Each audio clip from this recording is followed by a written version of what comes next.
मातृत्व प्राप्तीसाठीचा आशीर्वाद हाच प्रतिकात्मक अर्थ ओटी भरण्याच्या पद्धतीमध्ये आहे. त्याचप्रमाणे आपल्याला ज्या देवीमुळे हे सौभाग्य मिळाले तिच्या प्रति कृतज्ञता म्हणून देखील नवरात्रीत अष्टमीला किंवा मंगल प्रसंगी खणा नारळाने देवीची ओटी भरली जाते. पूर्वी घरी आलेल्या सुहासिनीला ओटी भरल्याशिवाय पाठवत नसत. ओटी भरणे हा भारतीय संस्कृतीतील एक महत्त्वाचा संस्कार.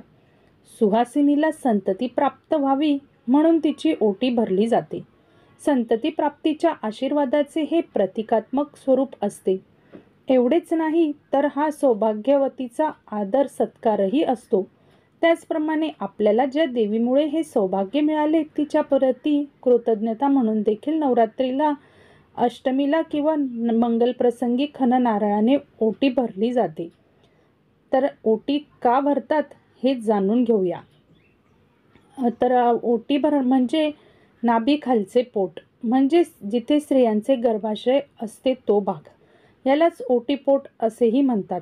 ज्याप्रमाणे मातीमध्ये नवनिर्मितीचे सामर्थ्य असते त्याप्रमाणेच स्त्रियांच्या ओटीत म्हणजेच तिच्या गर्भाशयात नवनिर्मितीचे वंशवृद्धीचे सामर्थ्य असते.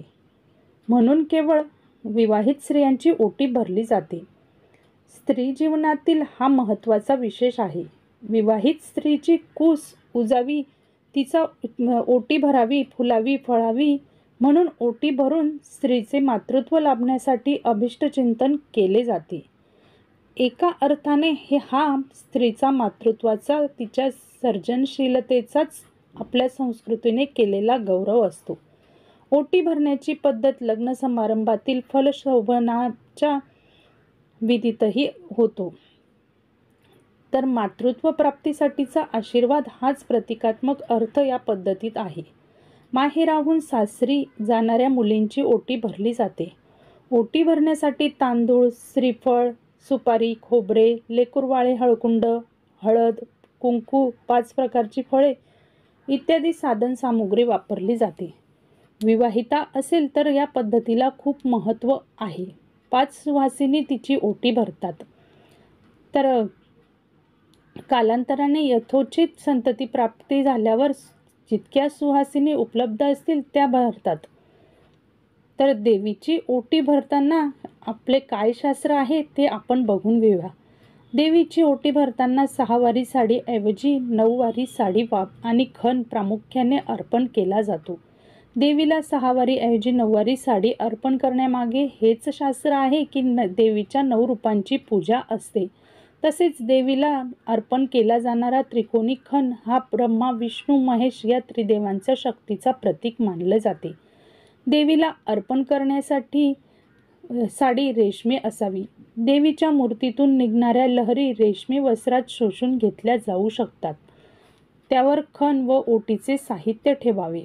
श्रीफळ अर्थात नारळाची शेंडी देवीच्या दिशेने ठेवावी आणि देवीला ओटी स्वीकार असे म्हणून सांगून आपल्याला मिळालेल्या सौभाग्याप्रती देवीचे आभार मानावेत आणि तिची कृपादृष्टी आपल्यावर कायम राहावी अशी प्रार्थना करावी. तर देवीची ओटी ह्या पद्धतीने आपण भरायची आहे. आपण ओटीसाठी जी 9 वारी साडी वापरणार आहोत त्याचा रंग काळा किंवा निळा नसावा. याऐवजी आपण लाल, केशरी, पिवळा, हिरवा, जांभळा रंग निवडू शकता. एका ताटात साडी ठेवून तिच्यावर खण ज्याचा रंग देखील शुभ असावा, जसा लाल, सोनेरी किंवा इतर. तसंच संपूर्ण पाण्याने भरलेला नारळ किंवा अखंड सुपारी किंवा अखंड खोबऱ्याची वाटी ठेवावी. हळद, कुंकू, हळकुंड, हिरव्या बांगड्या, हार, गजरा, तांदूळ आणि खडीसाखर देखील असावी. अनेक लोक 5 वाण ठेवतात ज्यात हळकुंड, सुपारी, खारीक, बदाम आणि श्रीफळ याचा समावेश असतो. नारळाची शेंडी देवीच्या दिशेने असावी. ओटीत पाण्याचा विडा ठेवणे देखील महत्त्वाचं आहे.